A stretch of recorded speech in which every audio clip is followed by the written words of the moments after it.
بصر وسمع والكلام مكمل. سبحان من أعطاك ثم حماك، من بعدها تقوى على عصيانه.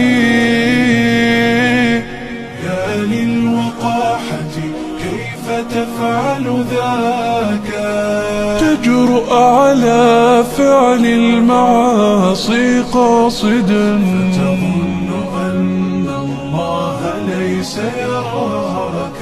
يا من عصيت الله يوما غافلا،